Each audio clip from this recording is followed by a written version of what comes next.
Hello and welcome to Identity Office Hours. I'm your host, Mike Schwartz, founder of Glue, and today is episode 89. Our topic today is detecting and correcting API drift.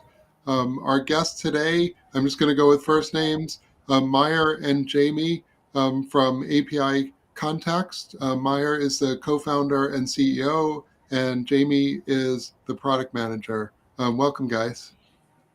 Hi, thanks for having us. So let's do a quick round of intros before we start. Jamie, how about you, you first? How did you find yourself on being a product manager in the API space? Yeah, it's a long and winding road, I think, for anybody in the identity space. Um, I guess in the early 2000s, I was fortunate enough to work on an early sort of content recommendation project for the Brookings Institution.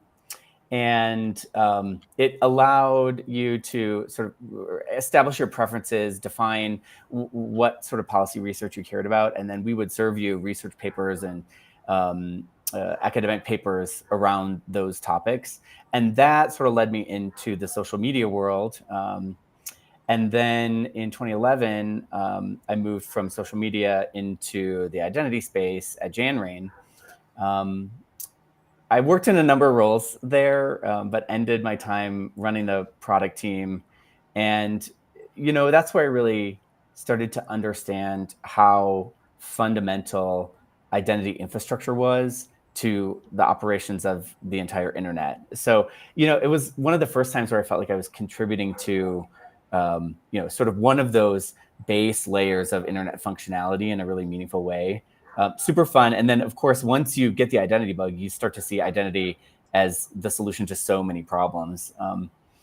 And that's sort of what drove my interest in the API space, where we're working now, because APIs rely so heavily on identity, and API requests and responses, all of that, even machine-to-machine communication, it relies so heavily on identity. And what's been fascinating is the API challenge is so much bigger than what I originally understood. Of just, if we can just get the right information to the right resource at the right time, we will have solved the problem. And what we found was there's a lot of other really interesting things happening in APIs. So that's what we're doing now. Cool. I didn't realize you were with the Janrain team. I don't know if all the Identity out there remember Janrain, but it was really a pivotal company at the time, providing, highlighting some of the differences in the APIs between Facebook and Google, let's say, and participating in the OpenID conversation. Janrain was really important, one of those important players. I don't know if everyone remembers it, but so Meyer, co-founder of APIContext, tell us a little bit about your story. How'd you get here? So I started my career as a developer in 2000, and so it was the tail end of the .com bust, and so so the only real job out there was to code and to build proprietary service work, and we were building a lot of proprietary solutions around connecting content management systems and CRMs, and because it was the early noughties, there was very little SaaS. There was no SaaS. There was very little open source, and so everything was handcrafted. And I think after perhaps the 20th project, where I built my own user table in SQL, we started to have a look out there, and came across this thing called Open Identity, and read the 7 laws of identity, and started to implement OAuth into some of my projects. And as I progressed into another company, took that with me, and had my team fully sort of building and on top of OAuth, right from sort of 2009 to 2013. And it was incredible then to then join Janrain after their Series C, initially to lead customer success in Europe, and then customer success globally. And then I was part of the Janrain executive team as that business was acquired by Akamai. And I think because of the way Janrain saw some of the way it specifically handled OAuth 1.0 issues, Janrain had a really strong view on scoped access, and it was baked into the project. So all of the a lot of the access controls were inherent. So it was always sort of seen as this would be the storage for all the profile information rather than being pulled from multiple places. And I think both Janrain and Gigia at the time had a very strong view that identity had to be close to the end user versus in the back office. And I think that was it was a very interesting thesis. But as we got pulled into Akamai, it was very interesting to see that the IDPs that had a larger market share or had a hybrid between consumer and workforce didn't have that same opinion, and we started to see a gap in the market. And as we looked into more and more of the market leading providers, because with the Akamai lens on, we were more of part of the delivery rather than storage. I started to realize actually how hard it was for developers, going back to my roots, to have to deal with all of the front end, to deal with cybersecurity, and to deal with the OAuth protocol. And we can see that a lot of the issues, and certainly as we sort of started to see OWASP in 2019, sort of listing some security issues that certainly around APIs that could be mitigated if developers just followed the standard. But actually, the standard is actually very hard and very esoteric for an everyday developer to follow, given they're not identity experts. They're not looking at how the token is being delivered and refreshed, etc. The time to live. There's just so many things that we took for granted by being an identity vendor that now that identity is in use and there's incredible penetration. And I think after lockdown, explosive growth, and we saw huge growth along the industry. That gap between identity in use and solving identity, not being another spreadsheet, that was the next frontier, and that's where I was inspired to move into that full time with APIContext. Interesting. So you're both Janrain alumni, let's say. So that's very interesting. But we're going to talk about API drift today. But it's always good if you have a background in identity. And I really empathize with a lot of the things that you say. Just to pivot a little bit or digress for a second, you mentioned about how developers, let's say, that reading the specs is hard and there's a lot of details in there. That aligns with something I've been saying recently, which is we have to reduce the cognitive load on developers for how much OAuth they need to know. Like you don't need a PhD in OAuth. They shouldn't need a PhD in OAuth. Not that they offer any of those. And I've been advocating for this new design called TBAC, token-based access control, where you just say, here are my bundle of tokens, and here's what I want to do. Here's the action on this resource. Here's the bundle of tokens.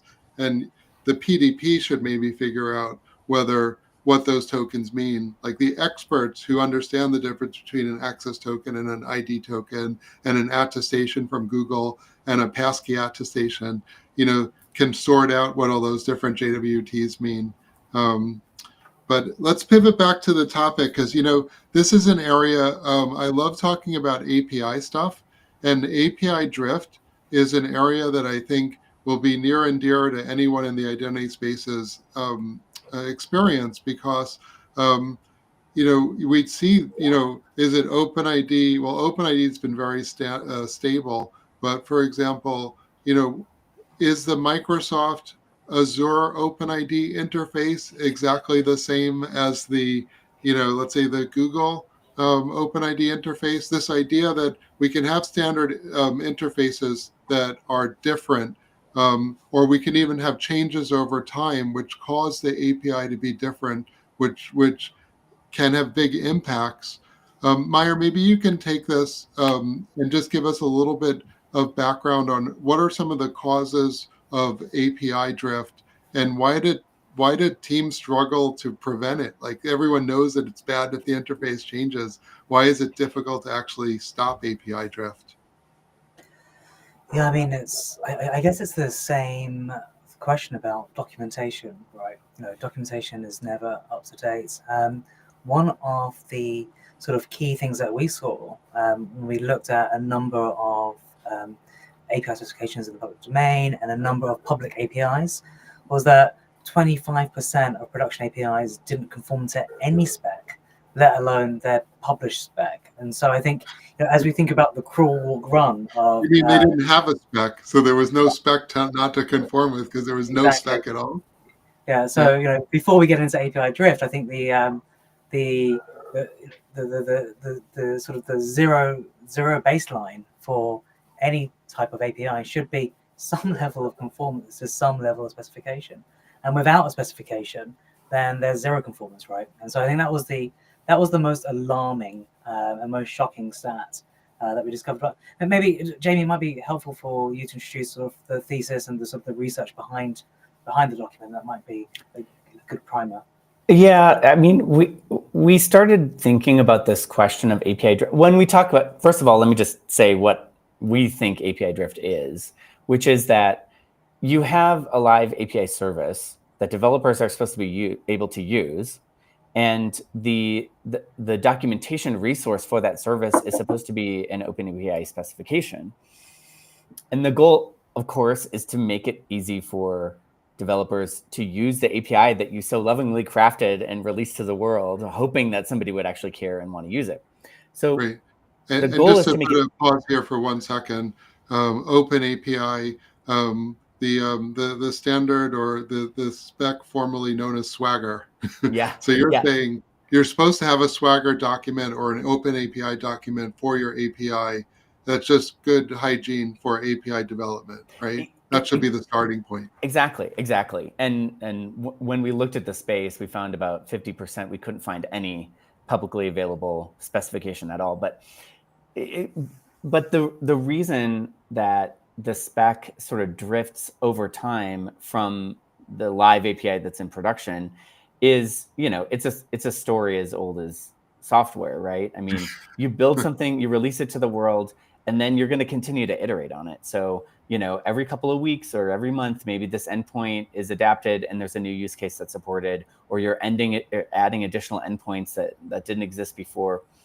And, there's a documentation lag and all kinds of software issues, but it's particularly challenging with APIs because, first of all, if somebody is using a deprecated endpoint or an old endpoint, to date, you don't even necessarily know it. So when you're changing the API itself, if you don't change the spec, then those old endpoints continue to get used. And then the second thing is you did all this work to add new functionality, and that functionality maybe can't be leveraged. So, there's valid reasons to avoid publishing your API spec, maybe because you care about some competitive positioning, or there's a security issue, or you're worried about attack surface or misuse. But I think the preponderance of use cases, having a spec available and making sure that it's correct, it only helps people use your API, and that's really the goal of any software, right?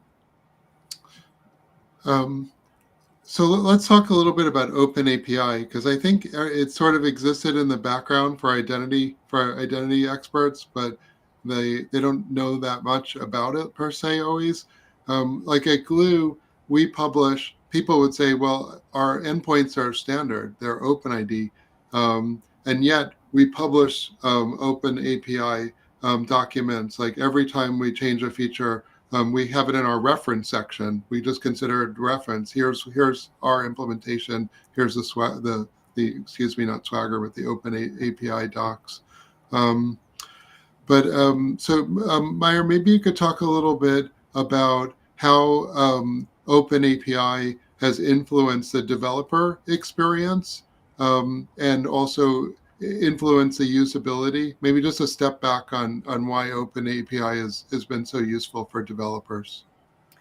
Yeah, I think it's having a common schema, or common paradigm is definitely been an advantage. And as we think about sort of the adoption and the evolution of that standard specification over time, we've seen it being quite nimble. And so the most recent version supports workflows, which is the Erasmus specification, which is actually, from an identity perspective, now incredibly useful, because if we think about a classic identity API workflow, it's okay.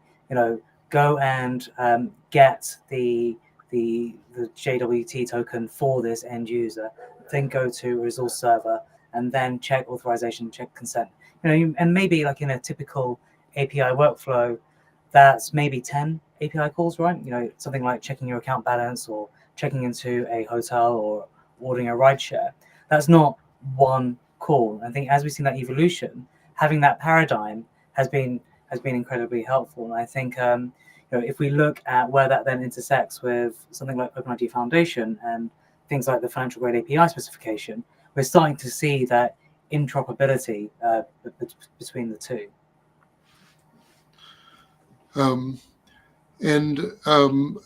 Jamie, I'm curious if you could comment about, are we seeing adoption of open API? Like one place where I remember seeing it in use early on in an ecosystem was in UK open banking. I believe they publish open API specs for their standard set of APIs. Do we see any indication of like adoption of open API as a standard or maybe even a requirement by regulators? Yeah, so the documentation and the publishing and documentation of regulated APIs, it's definitely an expectation. We see that in the UK. We see that in other markets where open banking, I mean, in many ways, open banking is kind of leading across the globe. Dubai, you can look at UAE, you can look at Brazil, Australia, Canada, and of course the US with the CFPB. There's a sort of an ecosystem play here around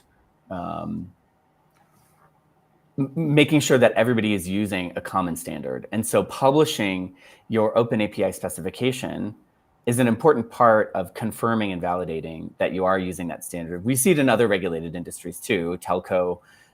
We see it in healthcare with the FHIR standard.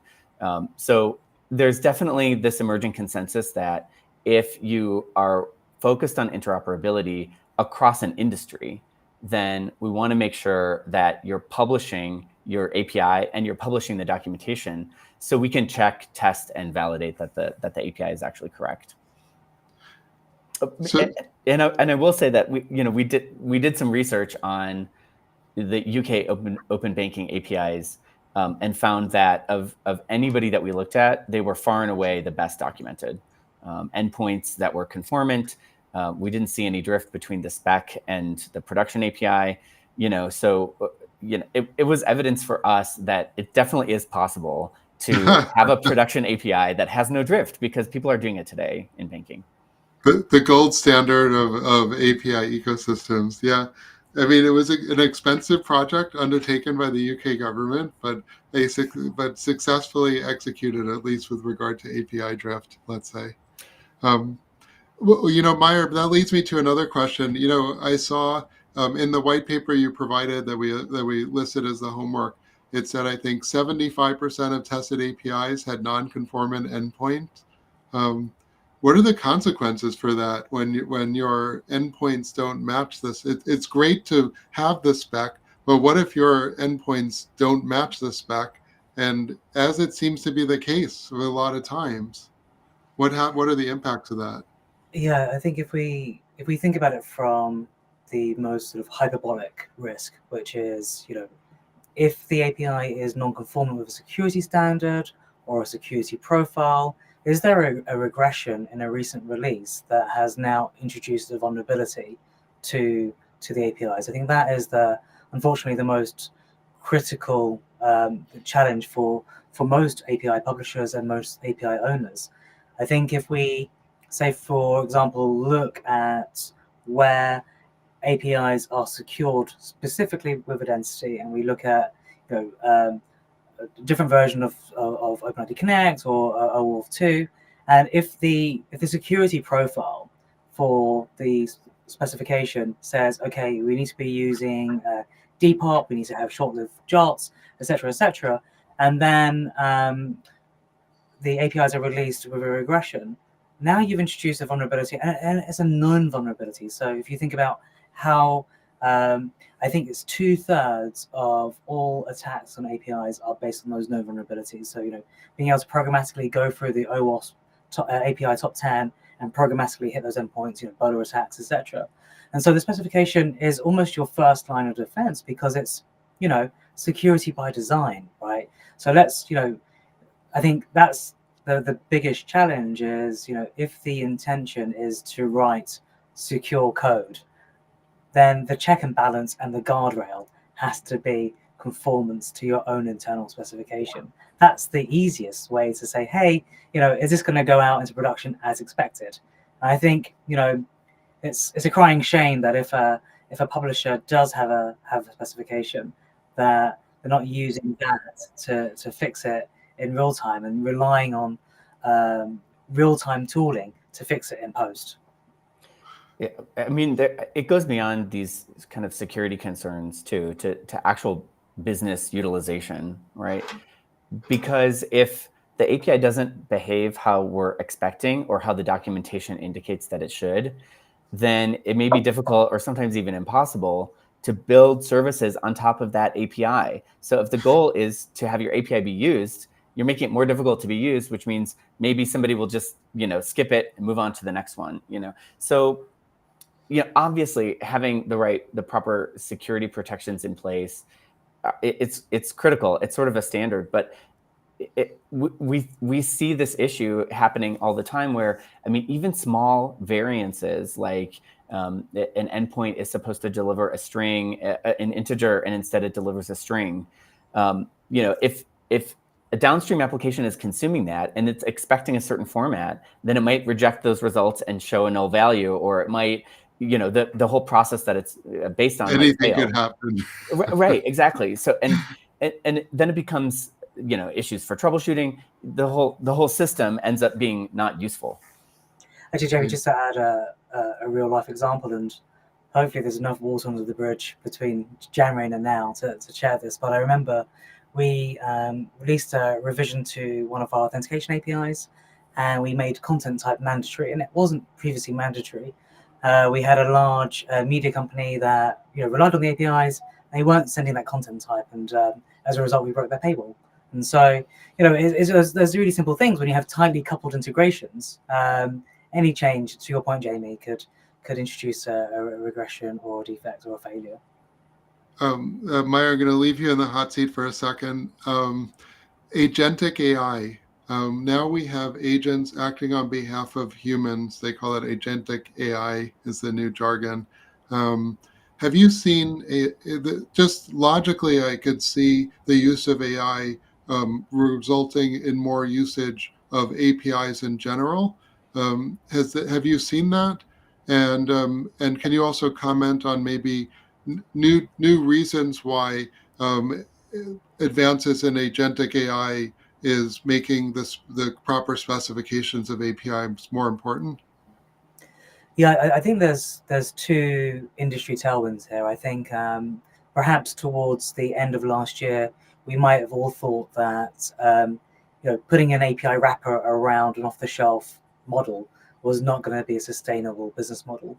But that's changed with two recent revisions of some low-cost models and open source models that have actually said that actually having an AI wrapper with an API is actually more defensible and more scalable than we first thought. So I think we are only going to see more and more solutions and systems and tooling being powered by some centralized model that's being bought off the shelf or hosted from an open source perspective. So that's only going to drive more and more investment and more adoption in this space.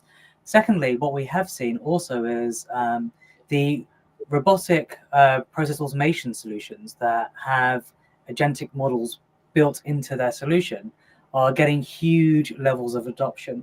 And so they're running inside their own workflow the ability to go and query other enterprises. And so you always have, you're seeing these working workflows where you have a dispatcher, and essentially that's the agent going off and getting all these calls, bringing them together, and then utilizing it. And so I think what's very interesting there, I think historically to achieve that, we would have centralized data and replicated it. And now actually the data is going as and when we need it. So that's the only way to do that is through two ways, API calls and consent. And so this is just at the very nascent adoption of both this agentic concept and scalable third-party language models. And I think that As we project into the end of this year or into early next year, it becomes very interesting because if you look at all internet messages today, 83% of all traffic is already API communications, and that's got a human in the middle or a human at the other end of dialing in. As we move to more machine-to-machine communications, the scale of that is exponential, and I don't know how you can draw a linear line there. So it's going to be crazy. I don't think we know how that is going to change the shape of the way that APIs are being consumed and the importance of identity. And I think one thing that I've always been passionate about is consent, and I think that's why I have such a soft spot for OAuth, because it's got consent baked into it. But I think it becomes, where does consent fit in there, and how do you get that consent workflow? And that I'm really You're excited. trying to get me to go into this topic. I hear it. But, it's such a hard one, and maybe I'll just cogitate a little bit on this though. So Open API gives you the ability to specify, let's say, what OAuth scopes are required to get to a certain method of a certain endpoint, which is useful. However, I don't think it's enough. I feel like the policy that goes into whether or not a certain method should be allowed on a certain endpoint can get so complicated that you actually need a bundle of tokens to figure that out. And I wonder that maybe what we need actually in the Open API is a reference to a policy and not a reference to an access token. So I do think that there needs to be some type of interconnection between the security layer and the API layer. But you used the word nascent before. I think that might be optimistic. Embryonic might be a better.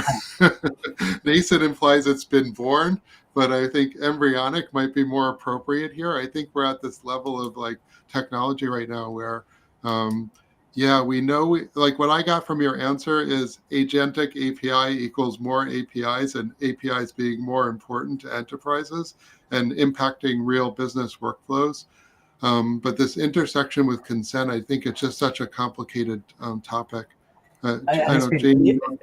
Sorry, Mike, I was going to say, and it's been complicated just with identity today, right? Let alone non-machine-to-machine communication. I think one of the challenges we've always had is, where is the enforcement point? And I think that's goes back to your token point. Sorry. Yeah. The last episode we had this week was with a company called PermGuard, and we were talking about how complicated delegation can get. You're the head nurse on the floor, and you're able to elevate another nurse in order to get access to this thing for this patient. Delegation can get really complicated. And APIs are in the middle of it, and somehow it needs to be connected. I want to pivot a little bit to the enterprise, Jamie. So feel free to give your thoughts, but I wanted to relate this to, okay, I'm an enterprise. APIs are more important. I know API drift is important, and I wanted to sort of pivot a little bit into what should enterprises think about today, and what should they start doing today? Yeah, I think we could separate it into north-south versus east-west APIs, first of all. So anything north-south, meaning that it's communicating with the outside world, right? It's an external service. It's designed to be consumed by external applications. It starts with making sure that you have an open API specification, even if it's the Swagger spec, which is the 2.0 spec, which was last updated in 2017. Make sure that those are published. And then that's what I say. SAML's best. Still use SAML if that's your only option. Better to use OpenID, but at least use SAML. Exactly. But hopefully you're using the latest. Document your APIs using the latest version. That sounds very sound. And start to publish those, right? I think when we're talking about testing those for conformance against your production APIs, it's a really healthy way to facilitate conversations between your architecture team and your development team. Because sometimes the way that those non-conformances are realized, you say, okay, well, the architect can make an accommodation. And sometimes it's a really big security risk and we need to remediate it immediately. So being able to facilitate that conversation by testing your spec against your production API, identifying where the drift is, and then being able to address it. I mean, I think that is really the gold standard. And that's what we see. I mentioned we see 100% conformance for UK open banking APIs. That's exactly what they do. They publish an update to the spec, they publish a production update, and then they test the conformance against the spec so they can make sure. Against all the RPs, all the service providers, they just go through and test them all and make sure that they all still work? Yeah, they give them time to update? Each team, will have a different process for post-launch testing, but what we find is that doing that a sort of continuous conformance test is really the best way to identify issues, as soon as they happen, right? So that you're not relying on a one-time process to find any gaps that anybody might be able to push an update at any time, and you want to make sure that you're seeing those. For East-West APIs, sort of looking inside the organization, of course, a lot of apps and services rely on other internal services to function. And there, having documentation it can also be important. I think, to the agentic AI conversation, something around 60% of all internal processes inside the enterprise can be automated. And I think one of the benefits of the agentic conversation is to just look at what are existing processes that rely on somebody with an Excel spreadsheet somewhere to update some data once a week, and it really doesn't make a whole lot of sense. So looking for those opportunities is going to start to move things into code so that they can be more repeatable and more scalable. But then, I think figuring out what agentic use cases are the most appropriate. Where do you need iteration? Where do you need an agent to test and experiment? Because the thing is, like, these AI tools are designed to work around problems. And so if you have something that's exploitable inside the API, better to find it out, within your own internal tools, rather than expose it to the world, right? And get those issues resolved in the API, before they can be exploited by bad actors. So, those are different teams, are going to have a different focus around this question. But I think ultimately it comes down to, are your APIs hardened and ready for increasing use, increasing workload, and unexpected use cases?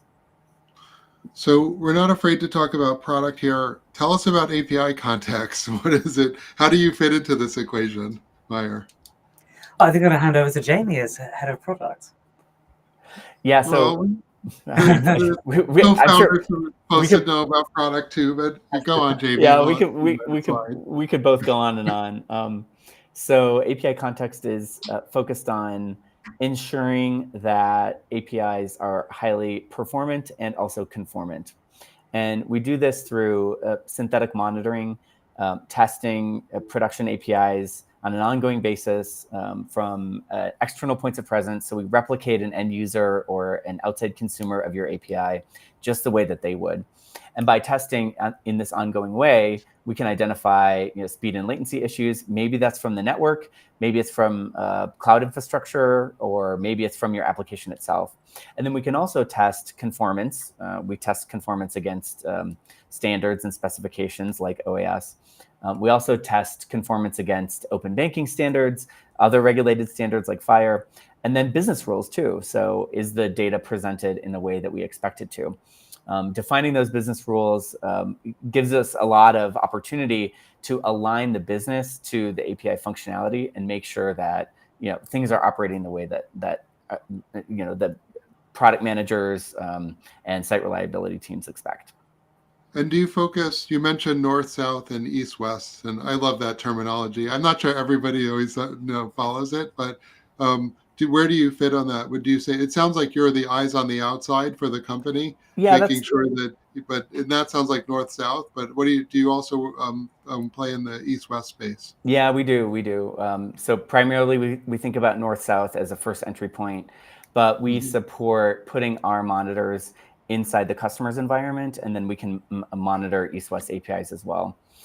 It's really interesting because sometimes if you monitor a service from the colo, it performs great. But when you monitor it from some subsidiary third-party office in some remote location, it doesn't perform well at all. So Right. those are the east-west use cases we focus on.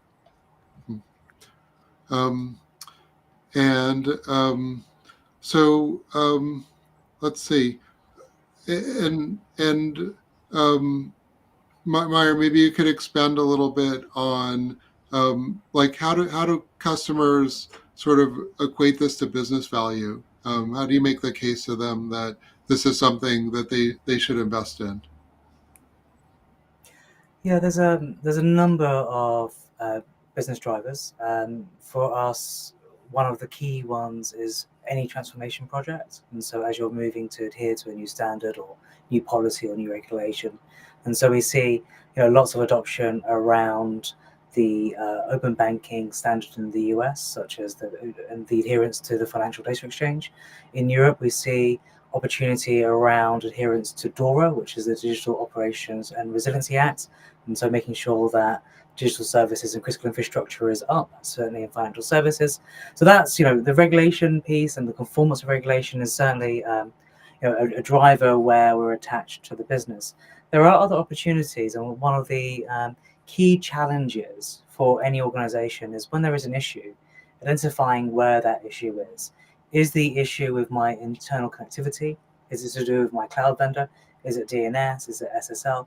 And you don't always have visibility into that with your observability tools. And so many of those observability tools from the leading players are designed to sit inside your infrastructure. And so without that outside-in visibility, it's really hard to work out what that mean time to innocence is. And what is that medium time to resolution? How do you work out what the challenge is fastest? Because if you're a site reliability engineer and you call up DevOps and say, hey, there's a problem, DevOps will say, no, there isn't.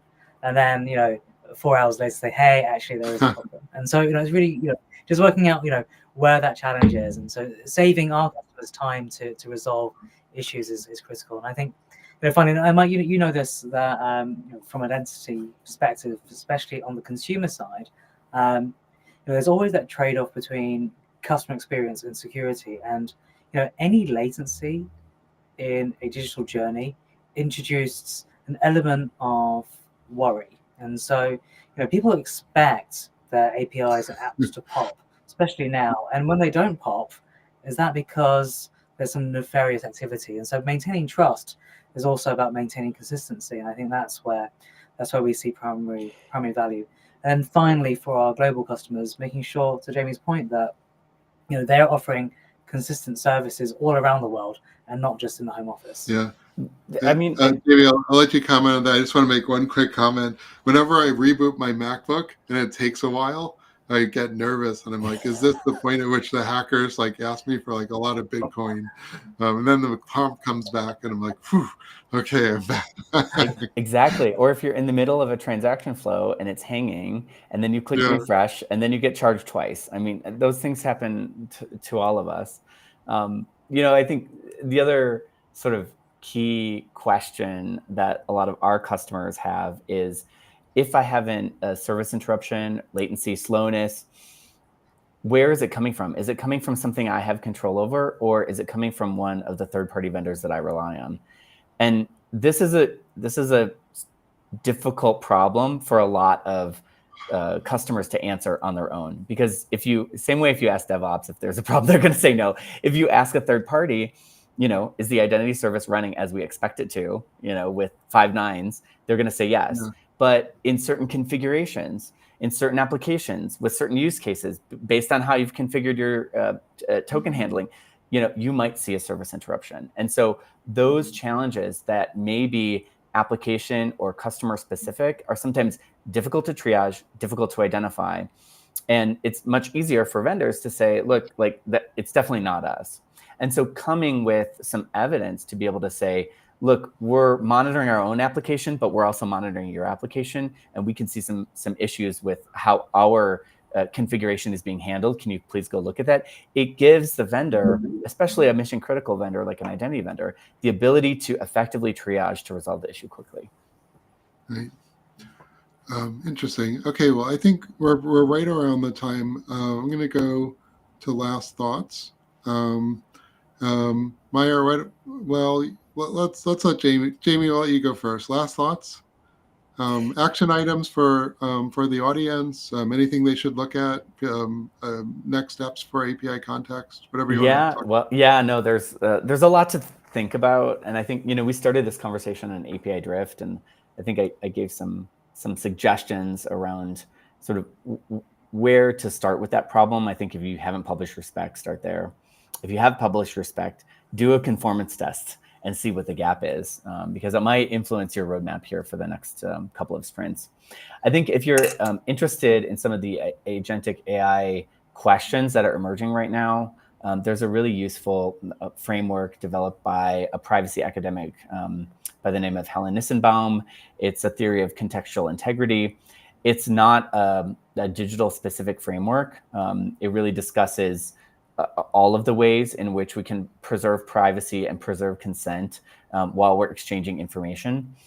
But there are certainly really effective principles that we can use when we're building our own solutions. And when we think about agentic AI trying to operate around the margins, around the edges to accomplish its objective, I think having some of these principles in mind when we're designing APIs is going to help preserve those consents as they're actually being used by machines talking to other machines. So, I mean, those are a couple of, I think, framing pieces that everyone should be aware of and consider. There's some really interesting work happening around the CI contextual integrity framework being applied to specific use cases, especially in gaming. So, I would encourage everyone to check out archive.org and look at some of the papers that have been written about it. Actually, on LinkedIn, I'll follow up to get the links, and we have a wiki page on GitHub for each episode, and I'll link them there. So anyone in the audience who wants to check it out can go to the wiki page. Meyer, last thoughts, action items? Yeah, I think, given that a lot of this audience are in the identity ecosystem and the identity community, I think that there is an opportunity here for identities get more attribution in this space. And I think as we try and attach identity to value within the enterprise, and certainly within the application and all the budget lines that are around applications and front end, getting away from just thinking about identity as storage and security to how it's used, in use in business driving value. And I think in order for identity stakeholders and budget holders to get more attribution for the value to deliver, demanding more specifications internally allows you to define the framework, define what protocols are expected, and then to actually have a check and balance as things are being shipped. And so being part of the release of business value rather than necessarily solving a security or access control problem. I think there's a lot of opportunity here for identity professionals to embrace open API standards and have a lot of the check and balances that we're demanding in those specs. Yeah. Okay. Yeah, it's been a great conversation. I forgot to ask this at the beginning of the live stream, but if you made it all the way to the end, please go to the Identity Office Hours page and hit follow. We get special LinkedIn powers at 1,000 followers. We're at 975. We just need 25 more of you to go and hit follow. So please follow the live stream on LinkedIn. We also have YouTube's probably the best place to see all of the live streams, the past ones. LinkedIn makes it hard. You have to go to an event and then past events, but YouTube, glue.co/live. You can see all the past events. It's the easiest way to view them. And it's up immediately after this is over. So, but with that, thanks to the audience if you hung in there. Thanks, Meyer and Jamie, for the great discussion on API drift and how you can fix it at your enterprise. And we'll see you next time. Thank you. Thank you, Mike, for hosting. Thank you for having us.